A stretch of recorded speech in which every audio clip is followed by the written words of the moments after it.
Welcome back to Eerie Escape, where we embrace the eerie and escape the everyday. I'm Makala. And I'm Michelle. And today, we will take you on a journey through the origins of Halloween, filled with eerie tales that will send shivers down your spine. Ooh. And as you can see, we're shivering right now. We're spooky shivering. We're spooky shivering because it's freaking wet. But before we get started, make sure to subscribe if you're on YouTube, because we can see those analytics and 75% of you that are watching are not subscribed. Way to call out the Just audience. Saying. No, but for real, subscribe. You don't want to miss an episode. You do not.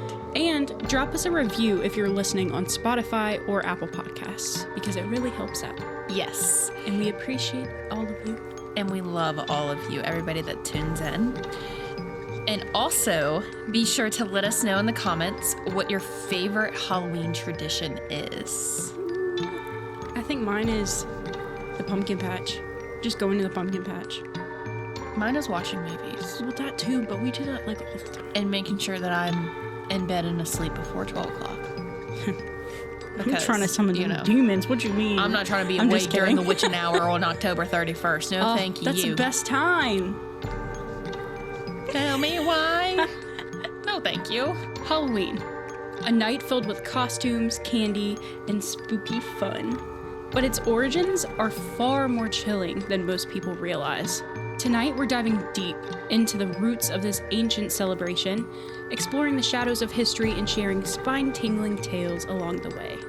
Yes. Halloween's story begins with the ancient Celtics, over 2,000 years ago, who celebrated a festival called Samhain. This marked the end of the harvest and the beginning of winter, the seasons most associated with death. They believed that on the night of October 31st, the boundary between the living and the dead became blurred. Ghosts would walk among the living, and people would light bonfires and wear costumes to ward off the spirits. Cool. We all know that veil is real thin. Oh, yeah. Imagine walking through a dense, foggy forest on a chilly Samhain night centuries ago. The air is thick with the scent of burning wood, the only light coming from the flickering bonfires scattered throughout the village. Suddenly, you hear a rustle in the trees behind you, a reminder that tonight is when the spirits roam free. And some of the spirits weren't so friendly. One story tells of a man named O'Sheen, who on Samhain encountered a ghostly figure. She beckoned him to follow her into the mist, promising secrets of the afterlife. Against his better judgment, he did. Days later, villagers found O'Sheen wandering in the woods, muttering incoherently, his eyes wide with terror. He never spoke of what he saw, but his mind was lost to whatever lingered in the shadows. With the rise of Christianity, Samhain became intertwined with All Saints' Day, also known as All Hallows. The night before October 31st came to be called All Hallows' Eve, and eventually Halloween. But even as the holiday evolved, the eerie traditions of the past remained. And so did the superstitions. In the 19th century, people believed that if you stood before a mirror on Halloween night, holding a candle in the dark, you might catch a glimpse of your future. Or something more sinister. People scrying. That's basically what it is. It's like a Bloody Mary. Yeah, and mirrors are portals, you know, so. Yeah. They never Especially say when to the put them veil is side by thin. side. Yeah. They put them right in front of each other. Literally, as you we're in a can't room. see, We're in a but room with two mirrors right- that are. Literally right behind the camera, like facing each other. So we're in a portal room right now, essentially. That's why it's spooky. One such tale from 1887 tells of a young woman named Eliza who wanted to see who she would marry. She followed the old Halloween mirror ritual, staring into the glass with a single candle flickering beside her. For a moment, she saw the face of her lover. But then, the reflection twisted, revealing a grotesque figure looming behind her. Terrified, she ran from the room, but the image haunted her until the day she died. Yeah, I probably wouldn't look in a mirror for the rest of my life after that. I would not. No. Superstition was like really a big thing, and so obviously they know about portals, but I get it. People are kind of drawn to the fact that they'll be able to tell their future, but at what cost? Yeah. The veil is so thin, anything can come through. Yeah, and there's also some religions that, like, when people pass, that they cover the mirrors because they're afraid that that if the dead see their own reflection, that they won't pass into the spirit world. They get trapped. Yep. So there's always been something eerie about mirrors, hasn't there? They've long been believed to be portals to other worlds, of course. And on Halloween, when the veil is thin, who knows what might be looking back at you? Yeah, not just spirits, but What else? other things. Yeah. The demons like to pass through portals. So, Oh yeah, especially then. It's oh easy. yeah. And with portals, even like with Ouija boards, when you open up a portal, anything can come through. Anything, especially in cases like that where they probably don't really know how to protect themselves and things like that. So as Halloween spread to America, new traditions emerged. Carving pumpkins into jack-o'-lanterns, dressing up in costumes, and trick-or-treating. But even these seemingly innocent customs have dark origins.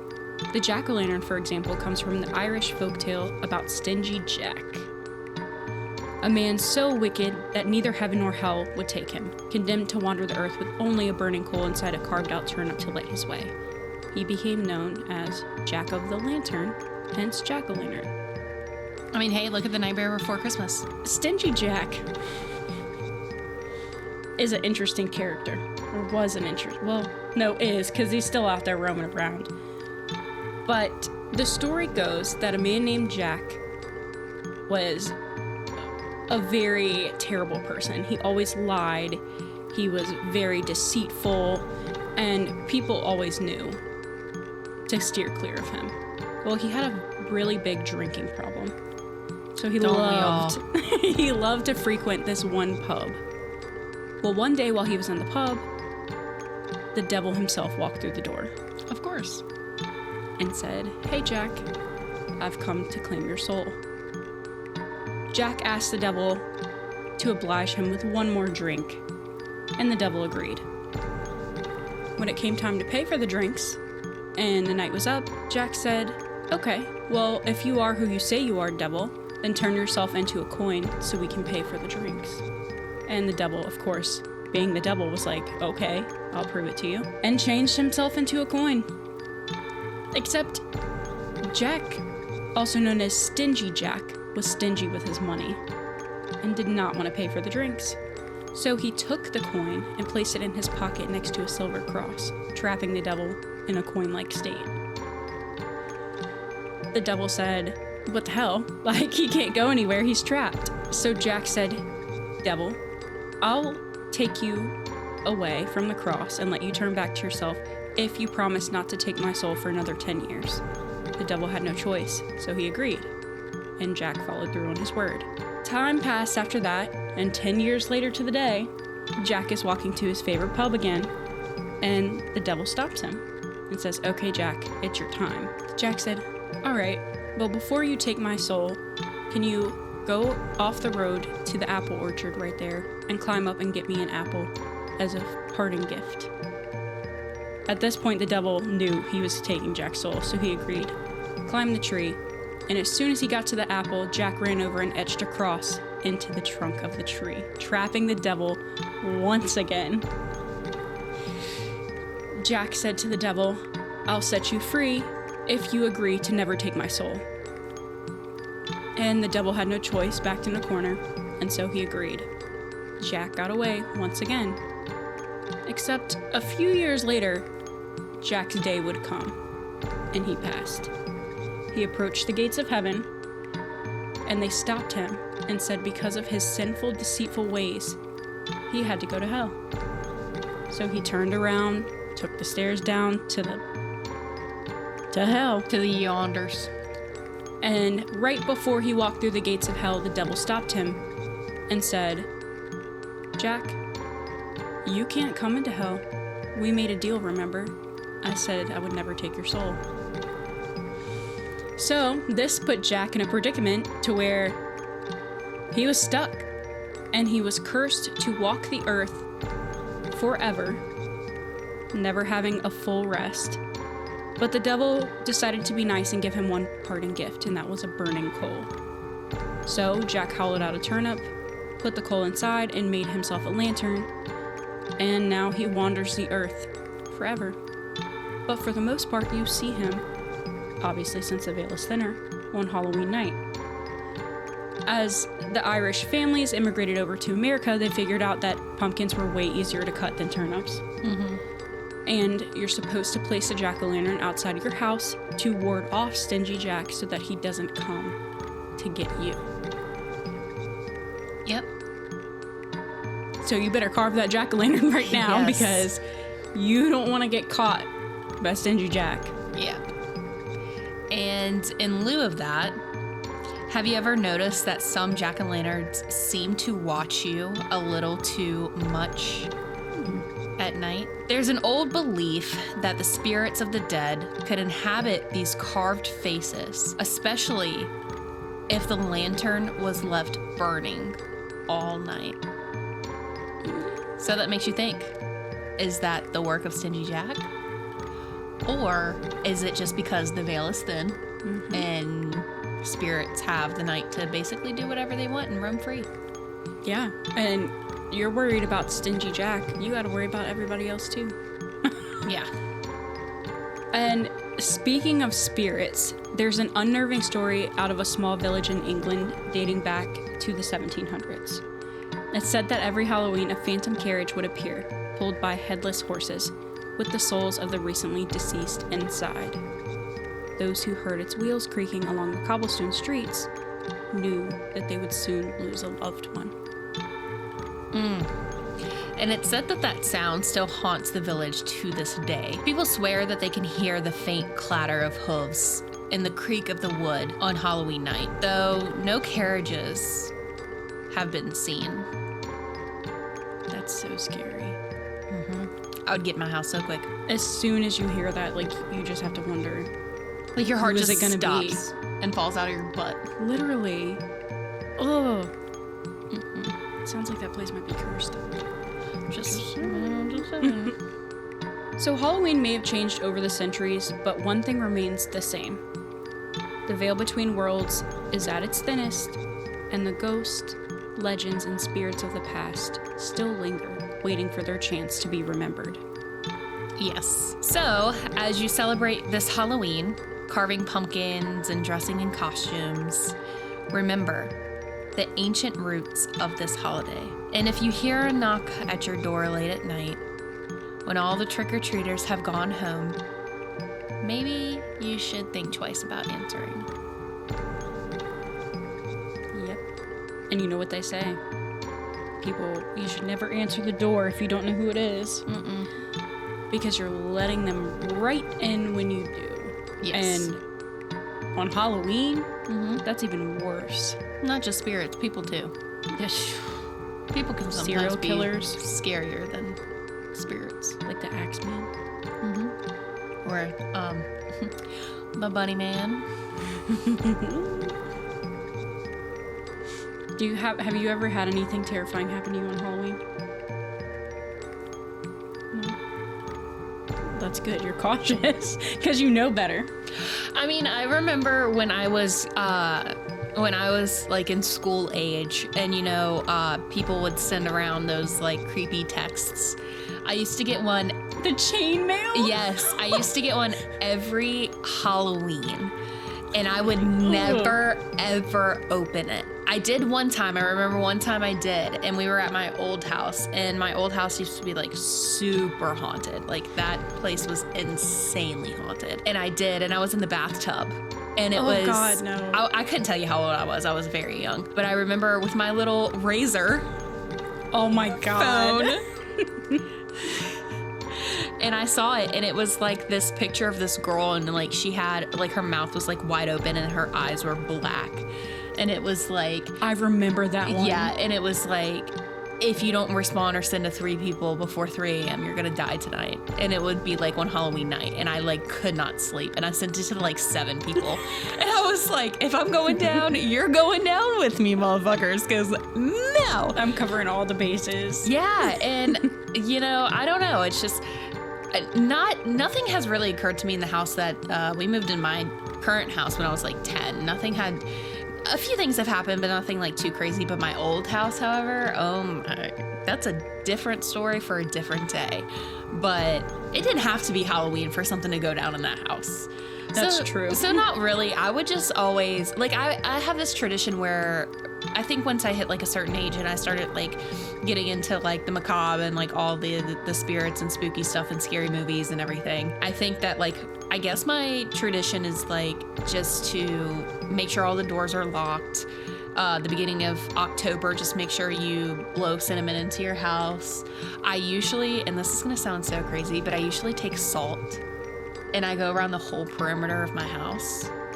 And where I'm gonna like let the dogs out, I'll like put salt around the whole perimeter of my property before.